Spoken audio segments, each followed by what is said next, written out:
Hello മകളെ, നമ്മുടെ ആദ്യത്തെ GIB എക്സാം ഈ വരുന്ന ഞായറാഴ്ച അഥവാ 28-ാം തീയതിയാണ് അല്ലേ. അപ്പോൾ അതിൻ്റെ സമയവും അതോടൊപ്പം തന്നെ സെൻറ്ററൊക്കെ പറഞ്ഞുതരാൻ വേണ്ടിയിട്ടാണ് ഞാൻ നിങ്ങളുടെ മുമ്പിലേക്ക് വന്നിരിക്കുന്നത്. അപ്പോൾ 2 എക്സാമും അഥവാ ജെയും അതോടൊപ്പം തന്നെ നീറ്റും രണ്ടും ഉച്ചയ്ക്ക് ശേഷമാണ്.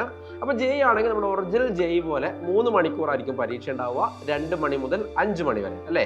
നമുക്കറിയാം ഒറിജിനൽ നീറ്റ് 3 മണിക്കൂർ 20 മിനിറ്റ് എക്സാം ഉണ്ട്. അപ്പോൾ അതോടൊപ്പം തന്നെ നമ്മൾ 2 മണി മുതൽ 5:20 വരെ അഥവാ 3 മണിക്കൂർ 20 മിനിറ്റ് കിട്ടുന്ന രീതിയിൽ തന്നെയാണ് എക്സാം പ്ലാൻ ചെയ്തിരിക്കുന്നത്. ഓക്കെ, ഇനി സെൻറ്റർ ജെയ്ക്കും നീറ്റിനൊക്കെ സെയിം സെൻറ്റർ ആണ്. ഞാൻ ഓരോ ജില്ലയിലും സെൻറ്ററിൻ്റെ ലിസ്റ്റ് നിങ്ങൾക്ക് വായിച്ചു തരാം. ഓക്കെ, അത് തന്നെ പാലക്കാട് സൈലം ക്യാമ്പസിലാണ്, പാലക്കാടുള്ള സൈലം ക്യാമ്പസിലാണ്.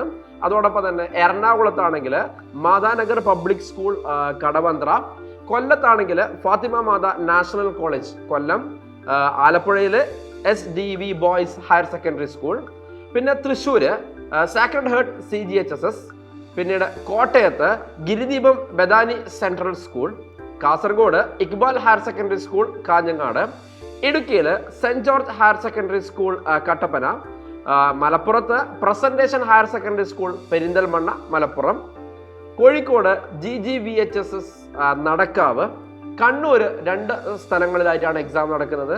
ഒന്ന് Sreepuram English medium school Kannur, അതോടൊപ്പം തന്നെ സൈലത്തിന്റെ തലശ്ശേരി സെന്ററിലും എക്സാം നടക്കുന്നുണ്ട്. പത്തനംതിട്ടയിൽ കാത്തലിക്കേറ്റ് HSS പത്തനംതിട്ട, അതോടൊപ്പം തന്നെ Wayanad saint Joseph convent school Kalpetta, ട്രിവാൻഡ്രത്ത് saint John's model higher secondary school Mar Ivanios Vidyanagar Nalanchira. അപ്പോൾ ഇത്തരം സ്ഥലങ്ങളിലാണ് നമ്മുടെ എക്സാം നടക്കുന്നത്. സോ മക്കളെ, നമ്മൾ ആദ്യത്തെ GIB ആണ്. അപ്പോൾ നമുക്ക് ഈ അവസരം നന്നായിട്ട് എന്ത് ചെയ്യണം, ഉപയോഗിക്കണം. കാരണം ഇനിയുള്ള എല്ലാ GIBs നമ്മൾ ഇതുപോലെ എഴുതി പ്രാക്ടീസ് ചെയ്ത് കഴിഞ്ഞാൽ നമുക്ക് JEE എക്സാം എഴുതാൻ പോകുമ്പോഴും അതോടൊപ്പം തന്നെ നീറ്റ് എക്സാം എഴുതാൻ പോകുമ്പോഴും നമുക്ക് കാര്യങ്ങളൊക്കെ വളരെ വളരെ എളുപ്പമായിരിക്കും. അന്ന് ഞാൻ പറഞ്ഞ പോലെ തന്നെ നിങ്ങൾക്ക് ടോപ്പിലെത്തുന്ന കുട്ടികൾക്ക് ഞങ്ങൾ സർപ്രൈസ് ഗിഫ്റ്റും തരും.